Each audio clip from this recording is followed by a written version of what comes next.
Classic Kawasaki fans, where you at? Look at this. This is a thing of beauty. Who knows what year it is? Anybody out there in the comments? If you said 1976, you are correct. This is a 1976 Kawasaki KZ 900, finally restored. Look at how clean it is. All original. One of the first things you see where you can tell it's all original is it still has the stock airbox on it. Drag racers love to pull these off and put the 4 air cleaners on for a little boost in performance, and of course some bigger carburetors. This has the stock Mikuni carburetors, all the aluminum, gorgeously polished. Take a look at this iconic motor, guys. This is the Kawasaki power plant that was used on so many drag bikes.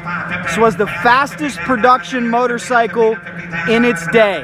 If you had one, let me know about it. If you have any stories from this era, let's hear them. If you have any pictures, please share them. Here's something that makes this motorcycle very collectible, and I know a lot of drag racers don't have this. The stock exhaust, right? What was the first thing a lot of guys did? They ripped off this exhaust, put on an aftermarket Denko or a Vance & Hines. This one features stock exhaust. They're hard to find. Take a look at the aluminum in great shape. Stock foot pegs, all of the componentry, stock shocks. It is a beautiful bike.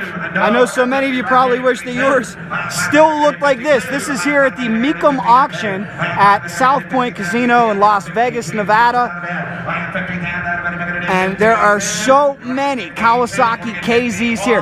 This, of course, the 900. This was the last year for the Kawasaki KZ 900 before they went to the KZ 1000 in 1977, and before we started seeing the Z1R in 1978. These engines were pretty easy to rebuild for a skilled mechanic. It's one of the reasons why they lasted so long. That's one of the reasons why they lasted so long out at the drag strip. But guys, you gotta tip your cap and appreciate what condition this one's in. Take a look, everything, just very, very pristine, beautiful motorcycle. Let's give you a look at some of the gauges. This will bring back some memories. Here was a common problem.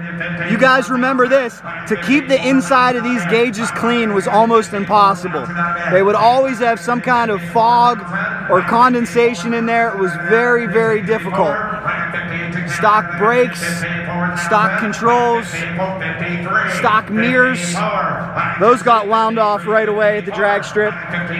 Tank in great shape. It's a beautiful 1976 Kawasaki KZ 900. Hope you love it, guys. If you love old bikes, if you love drag bikes, make sure you like CycleDrag.com on Facebook, and make sure you subscribe to Cycle Drag on YouTube for more.